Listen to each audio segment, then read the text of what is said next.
My ears pick up Miri's silent gasp, but my brain refuses to react because what my eyes just saw is too much. I want to grab the human by his throat, but he doesn't even have one. You feed on artiphyts? Is this your source? The source of your eternal life? No, of course not. The source of my nutrition is a mystery even to myself. I can't be an expert in every field. Can you imagine? The corporation is good at protecting its secrets.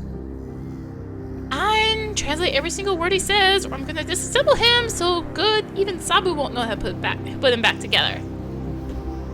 This is Ailanthus. From Miri's face, I know this bit doesn't require translation. What are you talking about? Miri hisses these words with such expression that I decided not to translate that to Vladimir either. Ailanthus Altissima, to be exact, or Ailanthus the highest, known as Tree of Gods in the Ambonese language, or Tree of Heaven. Or, given the circumstances, should I call it Ailanthus the Orbital? How high exactly is the place you came from? You said you were taking us to the source. Vladimir's mutilated, wrinkled face contorts. There's a new expression that I've never seen it make before. He's got no symbiont to give me visual cues, no rustling, trembling leaves or vines twisting into meaningful shapes. Yet somehow I have a feeling that I don't need any cues to know what this expression means.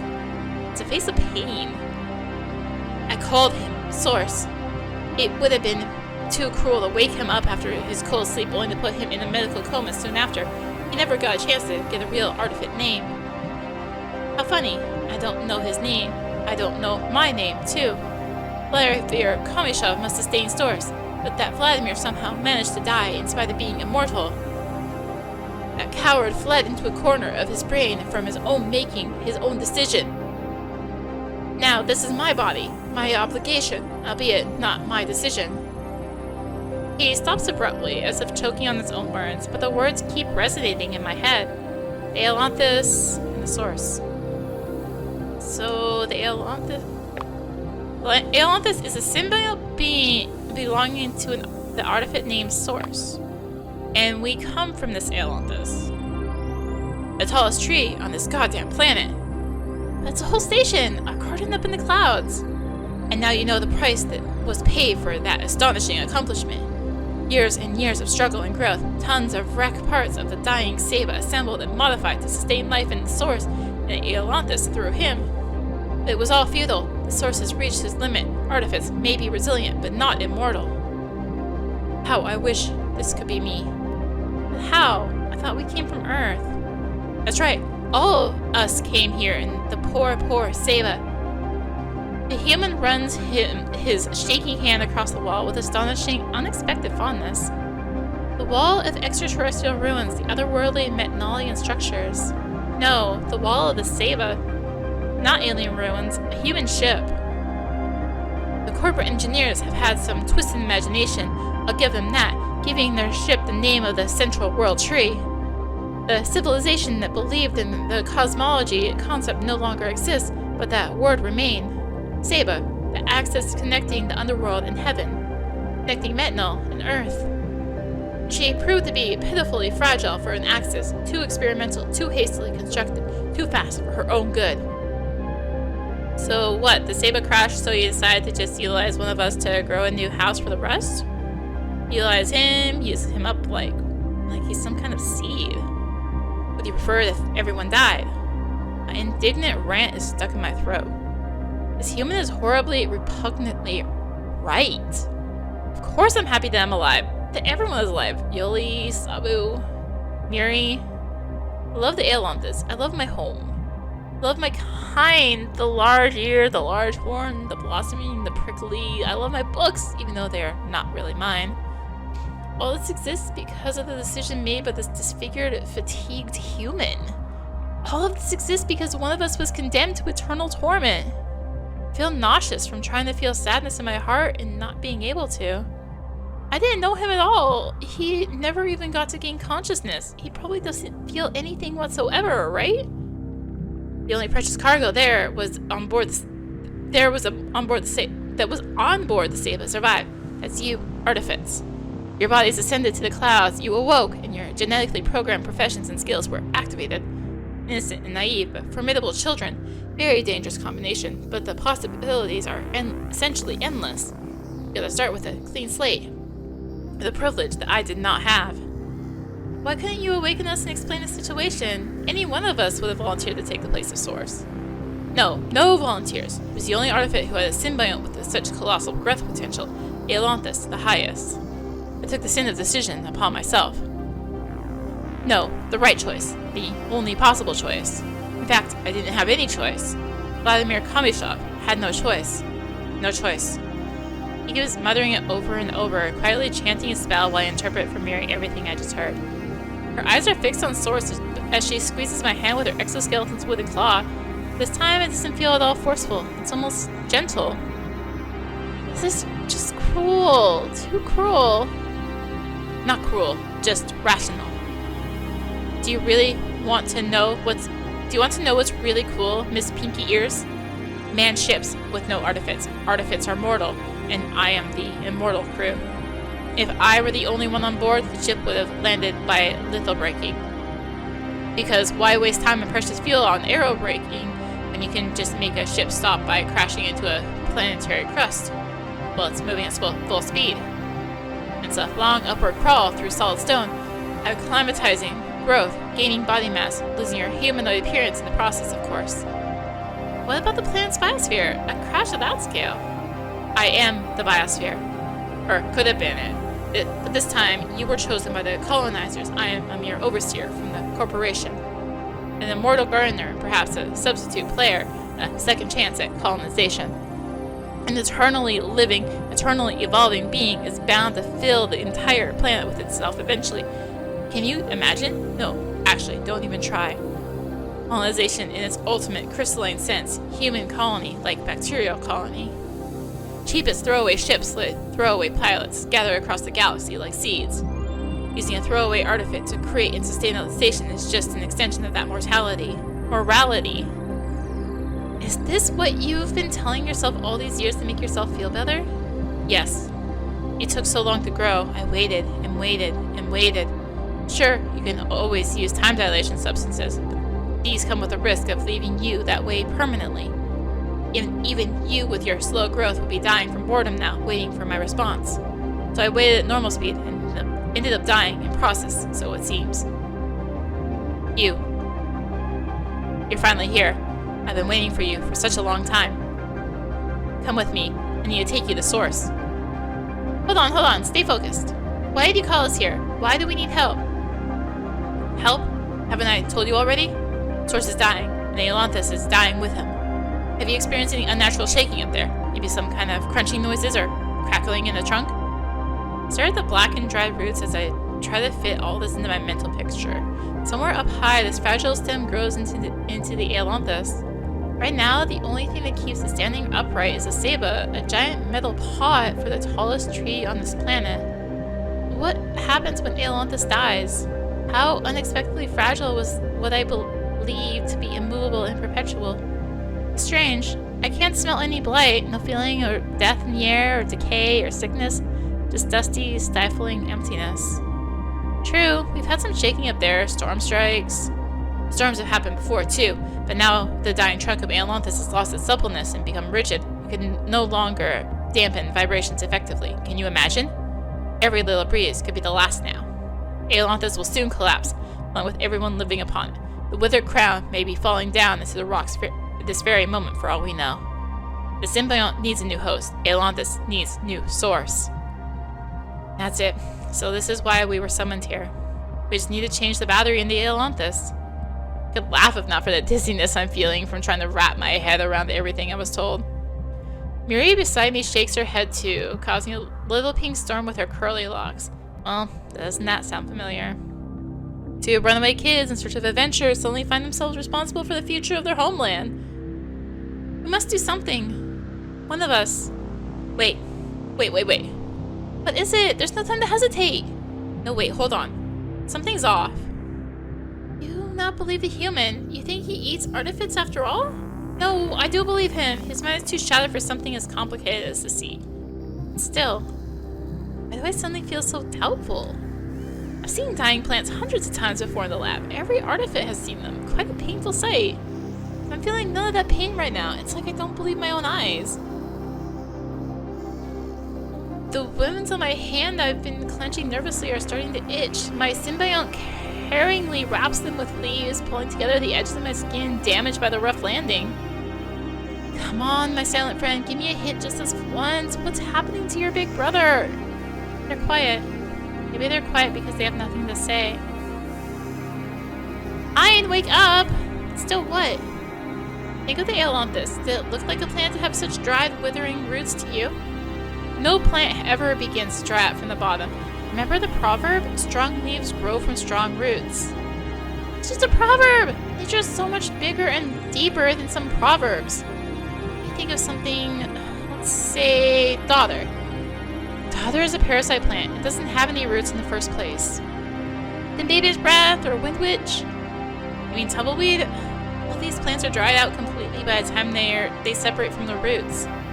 Alright, what's your point? Breathe in. Does the air smell like death to you? For a few moments, Miri keeps glaring at me, clearly coming up with a snappy retort. Finally, she straightens up, her lips pursed, and moves her head around while taking a few deep breaths. There's dust, dryness. It's kind of empty. It smells like something discarded. Cast away for being redundant. So what are you saying? The Ailanthus doesn't need swords anymore? The roots withered away because they're no longer needed? Did you come up with that conclusion from your own sensation and imagination alone? This is absurd. No, apart from imagination, there's also... I promised Yuli that I'll keep my mouth shut about her research.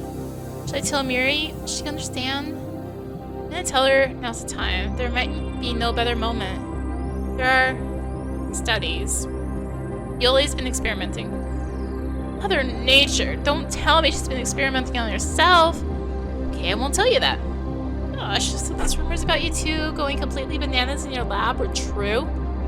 Oh, that's what they say about us in the wardroom, huh? Here I was wondering why girls want to talk to me. Gave a short, nervous laugh and find myself feeling a little bit easier.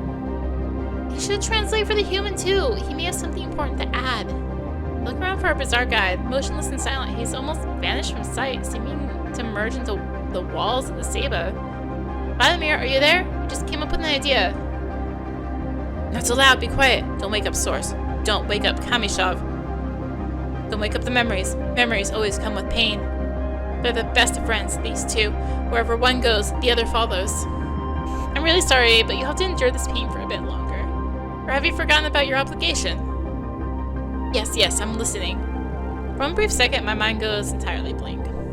No, begone, stupid hesitation. My decisions brought me here. I have the right to decide. So basically, Yoli, she's our biological research scientist. She was doing this biological research on separating a symbiont from an artiphyt. Miri's ragged gas hits me harder than any curse word could. Turns out our symbiogenesis is far from complete. Both the artiphyt and the symbiont can do just fine outside of their alliance. Symbiogenesis. Yes, you humans created this alliance just because you wanted to see who wins and who ends up as a set of ancillary organs. Yoli came to the conclusion that this process is still ongoing. But this is just preposterous.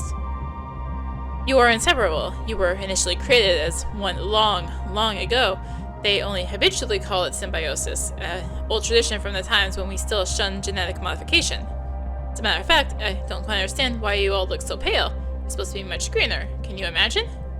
Probably has to do something with the local sun. I wouldn't know. I'm not a scientist.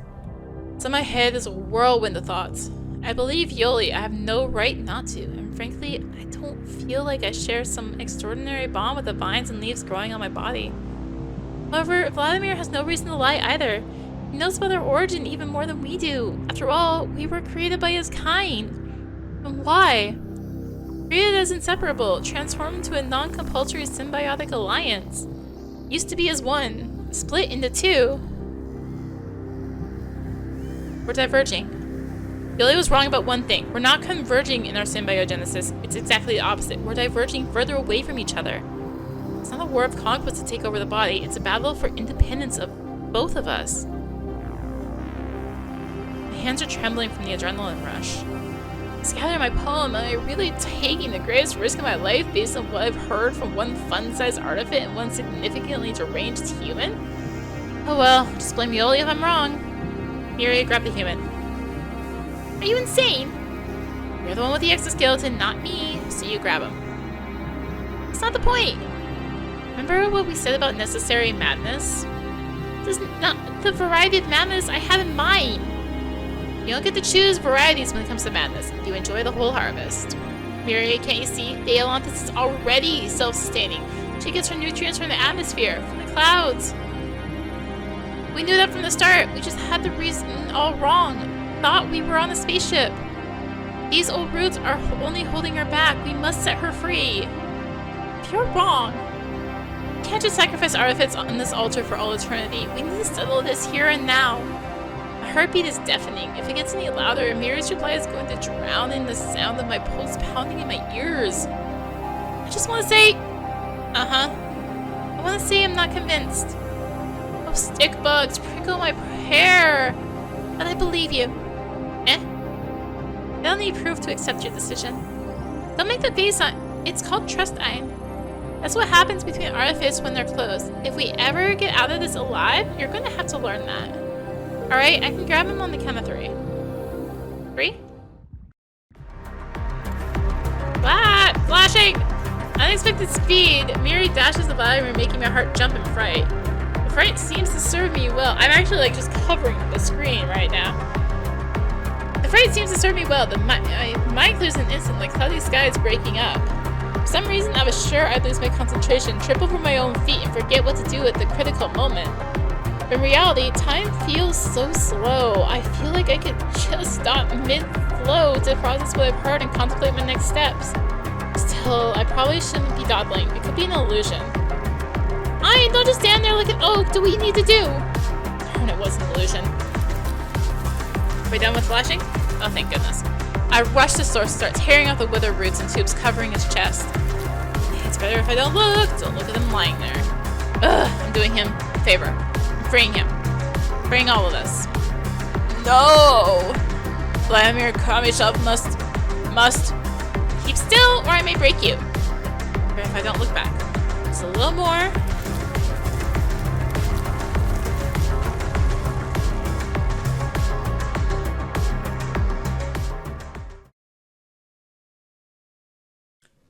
The stalk snaps. It's over. Whether it was a mistake or not, it's all done now. Human, I think he's broken. He was struggling so much. Vladimir is lying as the same deformed, amorphous mass on the floor. Neither dead nor alive, just quieter than usual. He looks just as broken as ever to me. Maybe that's a good thing. He needs some rest. Just hope he wasn't lying about being immortal. Okay, what happens now? Shall we wait it out inside here when the Ailanthus collapses? No, we have to see it with our own eyes.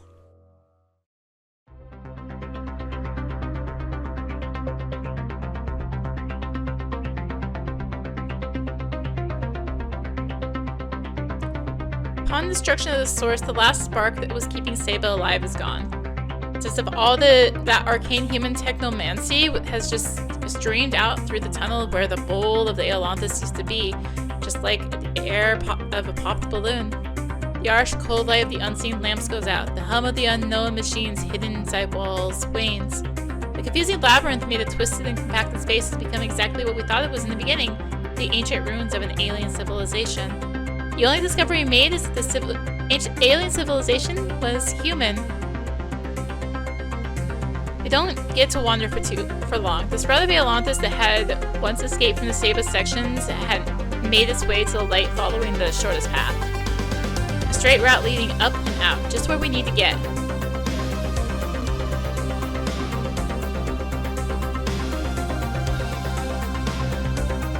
She's flying. Ailanthus is flying. Look! You were right! Oh, Mother Nature, you were actually right! Miri slap on my back knocks all air out of my lungs.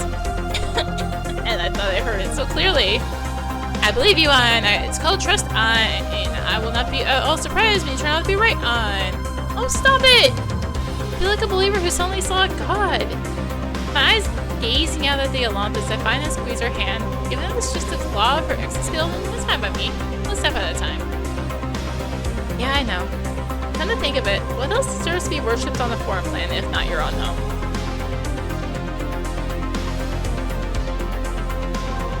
The Ailanthus is flying. She really was a ship. Not a spaceship, but an airship instead. Made of creaky wood with wide, tethered sails. A real ship straight from human pirate stories. Storms will harm her no more. She will sail across the planet, drifting over the waves of clouds carried along by the wind. She needs no sacrifice, no anchors, no root or planters. She is free. I was wrong though. There is another discovery we carried out in those ruins. Artiphyts and the symbionts are two separate species, now ready to take on their own adventures. Yoli's going to be ecstatic when she knows. I wonder what her thorns could grow into. A land-based house? A giant tumbleweed with extremely seasick artiphyts inside? Doesn't matter. We can make anything. We now have perspective. We now have future. Humans sent us on a mission to explore this planet, to conquer it, to grow out a new branch of the vast canopy of humankind stretching across the galaxy. Now we can finally complete our mission, complete it our way, the artiphytian way. The soil of Metnal may be lifeless and barren, but its clouds will become a blooming garden.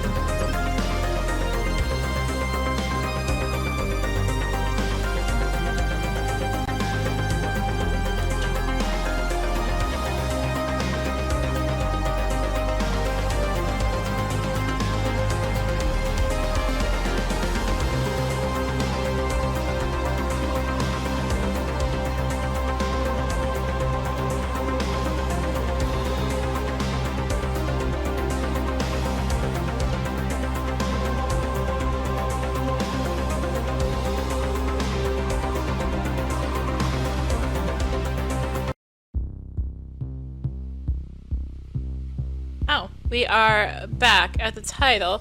So, I know that there's more. Specifically, there are, it's like 6 different endings you can get. But we're just gonna do the one. Yeah, because there's a whole bunch of different picture, or there's 5 pictures I didn't get, it looks like. No, there's more than that. 10. Just a background.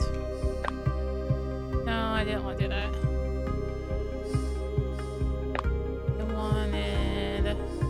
Was there not?